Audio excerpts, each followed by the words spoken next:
Segundo Samuel, capítulo 11. E aconteceu que, tendo decorrido um ano, no tempo em que os reis saem à guerra, enviou Davi a Joabe, e com ele os seus servos, e a todo Israel. E eles destruíram os filhos de Amon, e cercaram a Rabá, porém Davi ficou em Jerusalém. E aconteceu que numa tarde Davi se levantou do seu leito, e andava passeando no terraço da casa real, e viu do terraço a uma mulher que se estava lavando, e era esta mulher muito formosa à vista. E mandou Davi indagar quem era aquela mulher, e disseram: porventura não é esta Batseba, filha de Eliã, mulher de Urias, o heteu? Então enviou Davi mensageiros e mandou trazê-la. E ela veio, e ele se deitou com ela, pois já estava purificada da sua imundícia. Então voltou ela para sua casa. E a mulher concebeu e mandou dizer a Davi: estou grávida. Então Davi mandou dizer a Joabe: envia-me Urias, o heteu. E Joabe enviou Urias a Davi. Vindo, pois, Urias a ele, perguntou Davi como passava Joabe, e como estava o povo, e como ia a guerra. Depois disse Davi a Urias: desce a tua casa e lava os teus pés. E saindo Urias da casa real, logo lhe foi mandado um presente da mesa do rei. Porém Urias se deitou à porta da casa real com todos os servos do seu senhor, e não desceu à sua casa. E fizeram saber isto a Davi, dizendo: Urias não desceu à sua casa. Então disse Davi a Urias: não vens tu de uma jornada? Por que não desceste à tua casa? E disse Urias a Davi: a arca e Israel e Judá ficaram em tendas, e Joabe, meu senhor, e os servos de meu senhor estão acampados no campo. E hei eu de entrar na minha casa para comer e beber, e para me deitar com a minha mulher? Pela tua vida e pela vida da tua alma, não farei tal coisa. Então disse Davi a Urias: demora-te aqui ainda hoje, e amanhã te despedirei.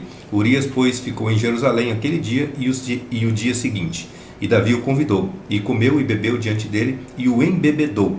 E à tarde saiu a deitar-se na sua cama com os servos de seu senhor, porém não desceu à sua casa.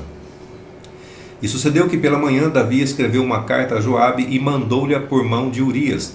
E escreveu na carta dizendo: ponde a Urias na frente da maior força da peleja, e retirai-vos de trás dele, para que seja ferido e morra. E aconteceu, pois, que, tendo Joabe observado bem a cidade, pôs a Urias no lugar onde sabia que havia homens valentes. E saindo os homens da cidade, e pelejando com Joabe, caíram alguns do povo, dos servos de Davi, e morreu também Urias, o heteu.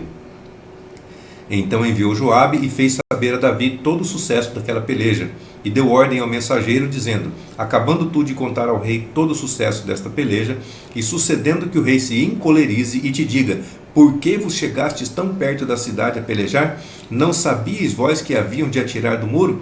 Quem feriu a Abimeleque, filho de Jerubezete? Não lançou uma mulher sobre ele do muro um pedaço de uma mó corredora, de que morreu em Tebes? Por que vos chegastes ao muro? Então dirás: também morreu teu servo Urias, o heteu. E foi o mensageiro, e entrou, e fez saber a Davi tudo que Joabe o enviara a dizer.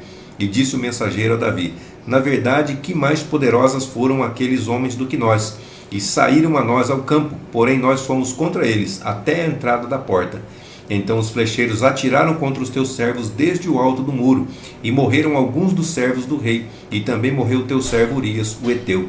E disse Davi ao mensageiro: assim dirás a Joabe: não te pareça isto mal aos teus olhos, pois a espada tanto consome este como aquele.